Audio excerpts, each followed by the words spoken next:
Hey guys, welcome to the video. John here with Redemptive Psych. Welcome back to another typing video. Today, as you can tell by the title, we're going to take a look at the singer Tori Amos. I didn't actually know who she was until just a few minutes ago.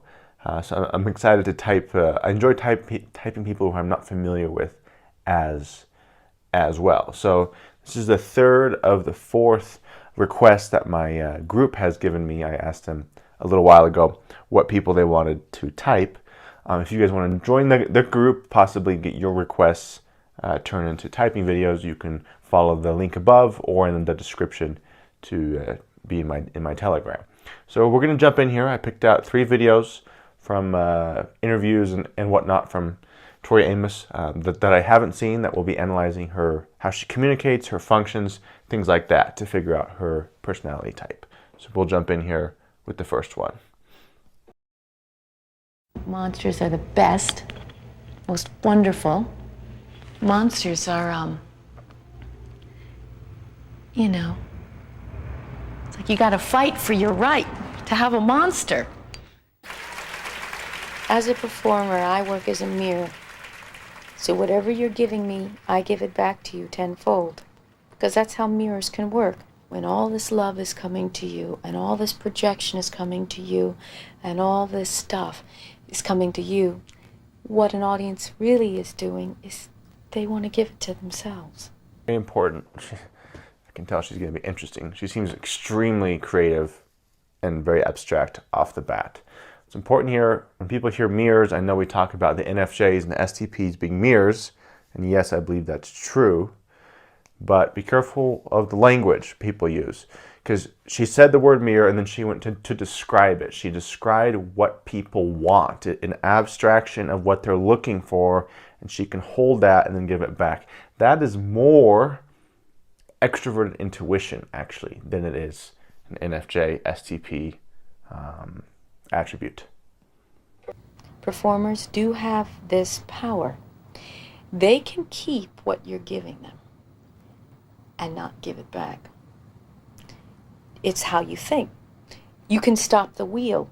You have to keep the wheel going, which is intake, outtake. Being a minister's daughter means you get really good poppy seed cake at Christmas time, and you get really wonderful dresses and things made by these really nice little old ladies. And you also get an incredible amount of confusion.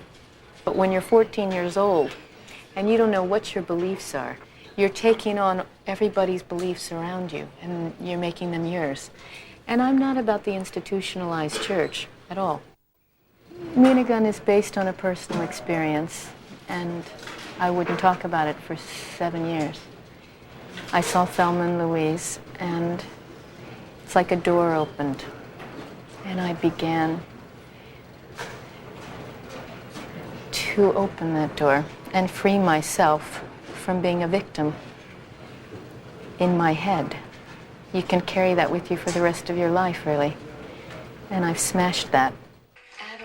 Okay, yeah, just some more. She's very interesting. You don't meet people like this very often. Her just extremely, you can see as she's communicating, there's this ease of this creative expression, being able to articulate things in this very big picture idea way, matched with an inner state and also kind of an aesthetic expression too. So the abstraction is just popping out here. We do have to verify against like an SFP, especially. They are concrete, the SFPs, obviously being high extrovert sensors, but they can also communicate like this sometimes through FI principles. But so far, this abstraction is profound, actually. The way her answer is going big picture, these abstractions, these images, these themes, these energies, taking on the beliefs of the people around her, right? That's a TE thing, usually TE plus NE. You could argue with the details of that a bit, but typically that, these, the ideas, the perspectives. Adolescents and audiences kind of go together because I remember playing this song when I was 12. For this boy. I'd written this song for this boy. And everybody knew in the school about it. And he threatened to beat me up if I played it. And it was going to be in front of the whole school, you know, assemblies. His name was John. Well, you know, I had braces and pigtails, and he was dating the girl, Sylvia, you know, 14, and should be, you know, on the front of a ship, you know, one of those. And the point is, I sat there wetting my pants. I mean, my knees were water. He was sitting right there with all his cute friends. And, you know, what are you gonna do? You're 12 years old, you have a crush on somebody, and you really want to say, you know, buddy, in 15 years, I'm not gonna have braces anymore. And I'm not gonna have my knees like water. And I might be an interesting person, and you know, you shouldn't be so mean to me. But adolescence is that time when I think it can be, it's the cruelest place on earth. It can really be heartless.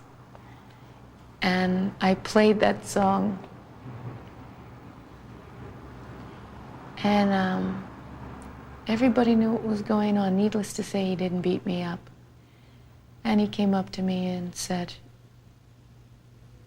that was really better than I thought it was going to be. And I haven't heard from him since.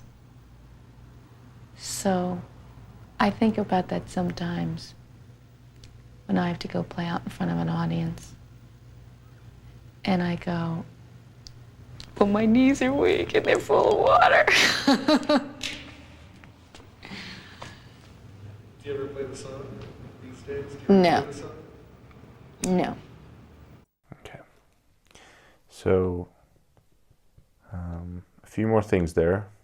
You can see as she's communicating, this is an important piece, like I talk about a lot. Memories are expressed either through introverted sensing or extroverted sensing when they're communicated. It's usually one of the two. It's a sensing function. What happened? And she's laying out a scene of, you know, in the school and adolescence with the boy and his girls and his girlfriend and his friends. So she's laying out a scene in terms of, you know, it's kind of an extrovert sensing what was going on, but it's not specifically extrovert sensing. But then it's about her experience, what she did, how she felt, the pressures on her emotions, right? Wanting people to be nicer to her, wanting to be more of an option for this boy that she had a crush on. It's introverted sensing, talking about the knees and peeing her pants, or peeing whatever, and being able to localize the specifics of her own experience, what my sensory experience was, how this event shaped my experience going forward. Being able to effortlessly move through that is an introverted sensing trait. Okay, and again, she's talking vulnerably and openly about it, and about how she felt, how it impacted her in an FI way. Very informative as well. As she's describing the context of this story, she's not just, you know, getting to the points and moving on. She's kind of weaving through. It's an informative and a progression combo. It's at least informative. Also, her energy is this externalized warmth, which is typically more extroverted. So INFPs are usually more stoic looking. She doesn't have that energy. She has this very open, warm energy that oftentimes the EFPs can have because of the high perception, the external perception that they have this fluidity to them, and often this warmth when it's fused with FI. So far we're looking at likely an NFP, likely an EFP really, and probably a ENFP. The abstraction though would really cancel out the ESFP. So we're looking at probably an ENFP here. Like I said, you don't meet many people like this. There are some you meet who are like artist types, who are creative types.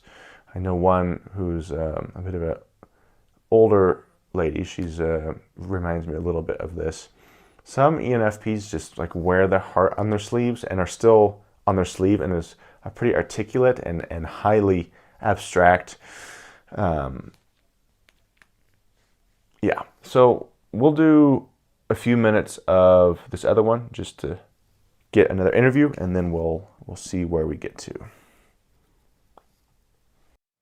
Many people have reported profound changes in their lives in the midst of the COVID-19 pandemic. For recording artist Tori Amos, it has meant searching for and finding new inspiration for her music. NewsHour Weekend's Christopher Booker has our story. From behind the piano, there's little Tori Amos has been unwilling to approach. Producing work that is bold, striking, and at times arresting, Amos has spent decades offering a steady, unvarnished account of the good, the bad, the wonderful, or horrific that comes from moving through the world. But as it has been for nearly everyone, the COVID-19 pandemic has changed the script for Amos. And the artist, famed for her ability to tackle the most difficult of topics, found herself struggling to find her voice. I just left New York and flew into London. My husband and I, we saw our daughter who's going to university there. And we made our way down to Cornwall, and within a week or two, the universities were closing. And hey, we thought it was just gonna be jamming and fun for about a couple weeks, 3 weeks, but we pulled together. But once the third lockdown happened in January 2021 in England, I have to tell you, I just hit a place of despair. When is this nightmare gonna end? And it's the longest I haven't played live in my life since I turned pro at 13. For the prolific Amos, her inability to tour was coupled with a collision between the material she had been writing and the rapidly changing state of the world. The songs on the record she had planned to release in 2020 no longer reflected the place Amos now inhabited. When I was listening back to those songs, it's not that they're terrible songs, it's just that they weren't taking me to the place I needed to go. And the songs I had written were responding to a different world. Okay, they weren't taking me to the places I needed to go. That is a most likely a fusion of SI and FI together. When you move into an experiential state and then you move into a mental state that is more emotive in nature, that's more FI, or into the framework I need to go in, which is like a TE and FI mixed together. It's also another abstraction, more informative and more SI, as she is describing her past in detail from the beginning of the COVID pandemic, laying out a few details and then describing how it affected her state of creativity, and the resonant effect of how her songs, when she listened to them again a little later, they didn't pull her in the way that she may have hoped. So she didn't want to, they didn't reflect the change in her experience and her feelings. More FI, more SI, more informative, and more abstract. In the past, Amos says inspiration came from movement. Whether touring or traveling, experience resulted in song, a tried and true process that was no longer feasible. A part of my ways that I used to do things was dying, and it needed to die. I needed to just go, okay, how you have coped and worked at doing this for so many years is not an option. So then it was like, okay, now I need to go surrender. I need to just go listen to the trees, honestly. Surrender yourself, humble yourself, and just, I begged the muses and the land. I just said, I'm feeling lost. But tucked in... Okay. I wanted to see some more evidence there for progression. There has been some that right there is actually quite a good example of progression. You have to be careful with progression with SI users, because as they're recounting something, it can look progression-like in their journey, but she's moving between these, she's like trying to fill out her mental state and then her experience, and then she's laying out the process of what she did to try and put herself in a place of, with some insight and a greater creative openness and clarity. So yeah, guys, looks like with the evidence here,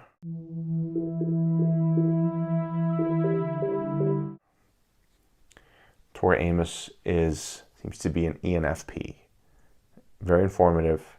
The initiating's there, even though you can't put everything in that vector, but informative, initiating, abstract, very abstract. You have to be careful also with artist types, because you can be like like an SFP, or really any of the SPs, for example, be very artistic and creative and seem very abstract, but it's just more of a experiential or an aesthetic expression, not necessarily abstraction. But she had several abstract statements, some very thematic statements, a big picture understanding of her music and the themes of her life and her past experience. Being able to go into her past experience, recount with detail, that's SI. So looks like an ENFP. An ENFP probably developed downwards into her nemesis and critic, into her NI, nemesis, FE, critic. Makes them more connective in nature, more expressive, less academic, and usually it's even a greater fusion of their creativity with that sort of secondary helping of NI abstraction, particularly within the connective social realm of FE critic. So yeah, she's a very interesting woman. I've never heard of her before.